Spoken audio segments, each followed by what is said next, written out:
नमस्कार बच्चों, आज हम स्टार्ट करने वाले हैं अगले क्वेश्चन। ठीक है, क्लास 10th के मैथ के कुछ क्वेश्चन रह गए हैं। चैप्टर 2 में इंपोर्टेंट क्वेश्चन हम आपको करा रहे हैं। ठीक है, 2 क्वेश्चन हमने पिछली वाली वीडियो में कराए थे। आज भी उन्हीं क्वेश्चनों के आधार पर कुछ क्वेश्चन दिए हैं, इंपोर्टेंट क्वेश्चन, उनको करने वाले हैं। ठीक है, तो क्रम से सभी क्वेश्चन को हम करने वाले हैं सॉल्व। आसानी से करेंगे, अच्छे तरीके से करेंगे। ठीक है, अच्छे तरीके से करने वाले हैं। ठीक है, तो आप लोग समझने का प्रयास कीजिए। इधर देख लीजिए, देखते हैं कौन सा क्वेश्चन दे रहा है। यहाँ पर हमने ये वाला क्वेश्चन और ये वाला क्वेश्चन हमने पिछली वाली वीडियो में क्लियर कर लिए हैं। ठीक है, तो अगला क्या दे रहा है उसको हम लोग समझते हैं। अगला दे रहा है 6x² -3 -7x। ये क्वेश्चन है, ये इंपोर्टेंट भी क्वेश्चन है। ये क्वेश्चन क्या करता है, पेपर वाला घुमा के दे देता है। तो यहाँ पर आप लोग कंफ्यूज हो सकते हैं, है ना। यहाँ पर क्या होगा, आप कंफ्यूज ये हो सकते हैं कि जो अचर राशि है ना, वो बीच में रख दी है उसने। क्या कर दिया है, बीच में रख दी है। ठीक है, यानी अचर राशि बीच में है, लेकिन ये लास्ट में होनी चाहिए थी, उसने बीच में रख दिया। तो कहीं ना कहीं तुम लोग कंफ्यूज हो जाओगे। तो कंफ्यूज नहीं होना है, बस थोड़ा सा एक्सचेंज करना है आपको। क्या करोगे, एक्सचेंज कर देना, स्थान चेंज कर देना इनके, और आसानी से सॉल्व हो जाएगा। क्लियर, चलिए हम लोग हल करते हैं। देखते हैं तीसरा क्वेश्चन क्या दे रहा है। 6x² -3 -7x।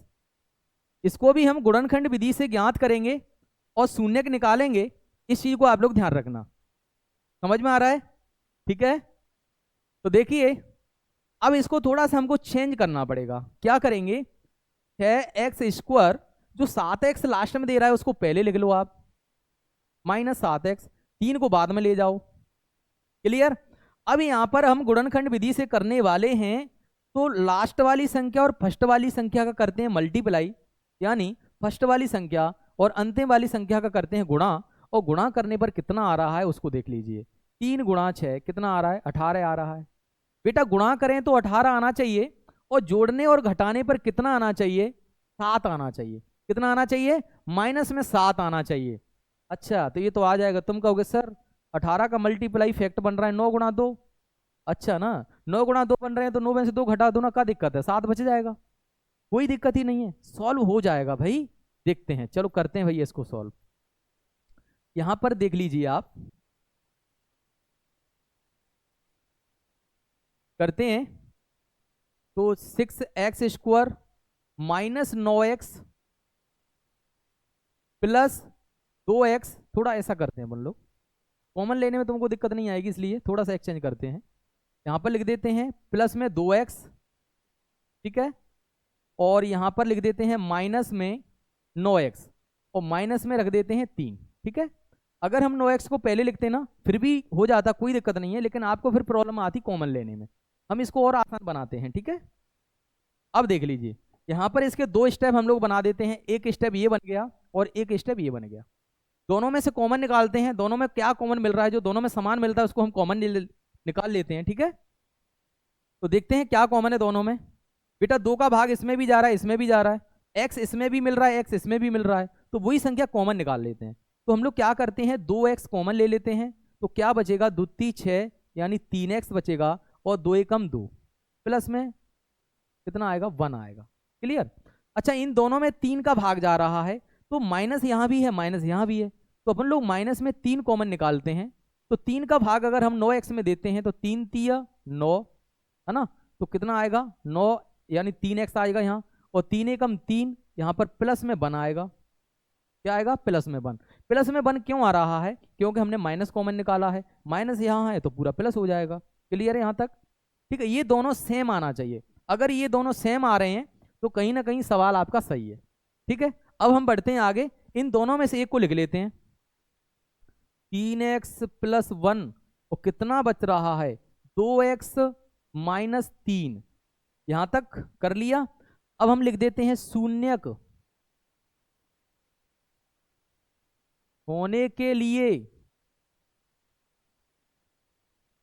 बेटा शून्य के लिए क्या करेंगे, दोनों के बराबर में 0 लिखेंगे। 3x + 1 = 0, या 2x - 3 = 0। क्लियर, आगे चलते हैं। इनका पक्षांतर हम लोग करते हैं। जो 3x प्लस 1 दे रहा है, 1 का अपन पश्चांतर करेंगे तो उधर जाके माइनस हो जाएगा। 3x बराबर माइनस में 1, या यहां पर -3 का पश्चांतर हम लोग करते हैं तो 2x बराबर 3। बेटा x की वैल्यू अगर हम निकालते हैं तो -1/3 निकलेगा। यहां पर अगर हम x की वैल्यू निकालते हैं तो 3/2 निकलेगी। आया यहां तक समझ में? क्लियर है? यानी जो निकल रहे हैं ना ये मान, ये क्या होते हैं? शून्यक होते हैं।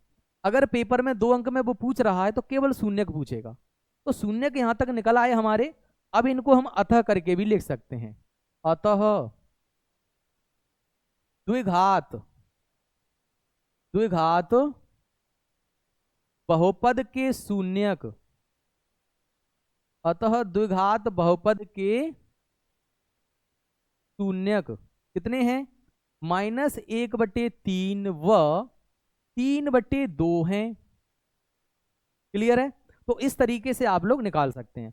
अब पूछेगा आगे कि शून्यक तो हमने निकाल लिए, अतः करके लिख दिया। अब पूछेगा कि इसकी सत्यता की जांच करनी है। अच्छा, सत्यता की जांच करेंगे तो और आगे थोड़ा सा करना पड़ेगा। फिर वो क्वेश्चन में अंक बढ़ा के पूछेगा, या तो 3 अंक में पूछेगा या फिर 4 अंक में पूछेगा, अगर वो सत्यता की जांच पूछ रहा है।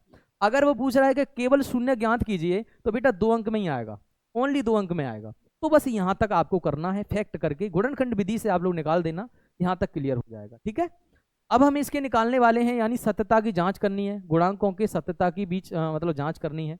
तो देखते हैं आगे, और इसकी हम लोग जांच करते हैं। तो मैं लिख देता हूं यहां, क्या लिख देते हैं? सत्यता की जांच।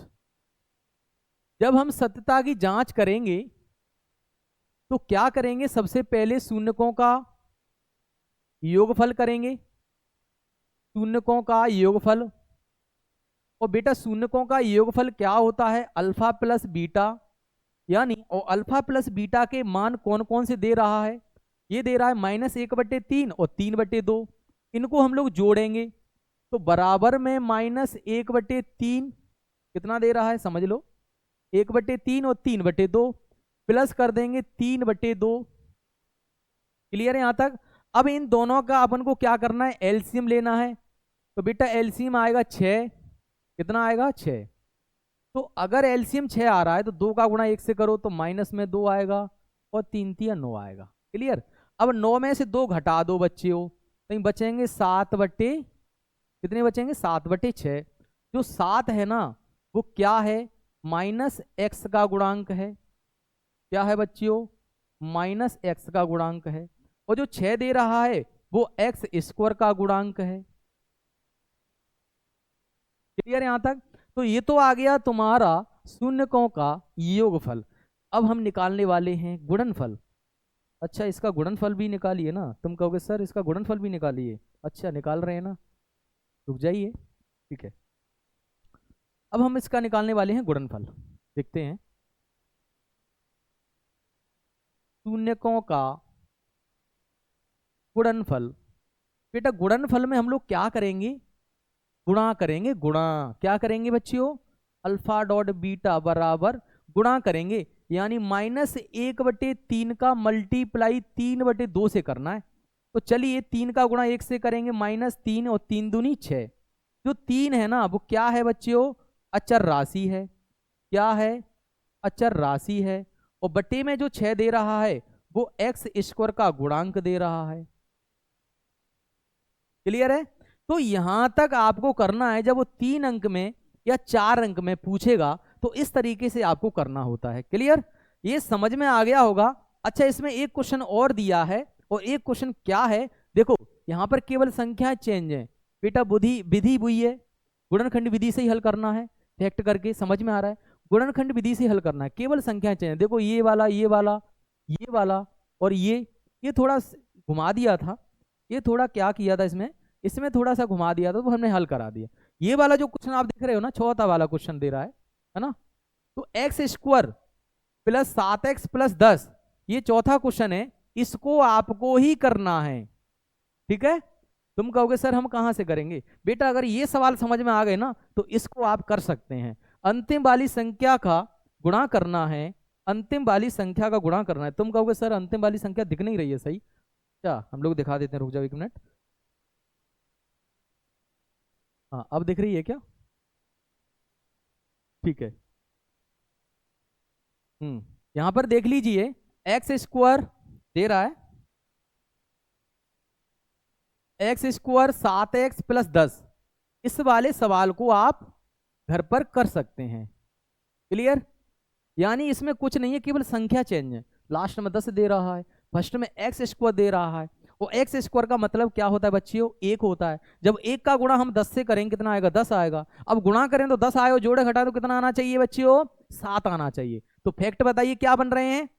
5 × 2, 5 दूनी 10, 5 में 2 जोड़ दो यानी 7 हो जाएगा। ये 7 निकालना है अपन को। तो इस तरीके से आप इसको कर सकते हैं। अगला जो हम कराएंगे अगली वीडियो में, वो अगले क्वेश्चन होंगे जिसमें क्या पूछेगा? वो बहुपद पूछेगा। क्या पूछेगा बच्चियों? बहुपद पूछेगा, और शून्य दिए होंगे उसके अंदर। ठीक है, तो इस तरीके से क्वेश्चन और भी इसमें बचे हुए हैं, उनको भी कराएंगे। ठीक है, आगे में देखते हैं कौन कौन से क्वेश्चन हैं। ठीक है, ये वाले बचे हुए हैं, इनको भी करा देंगे आपको। ठीक है, अगली वाली वीडियो में आपको कराएंगे। तो ऐसे आप लोग बने रहिए और इन सवालों को करते रहिए। ठीक है, इंपॉर्टेंट क्वेश्चन आपको कराते रहेंगे, 100% क्वेश्चन कराते रहेंगे, आते रहेंगे आपके लिए। Okay, thank you so much.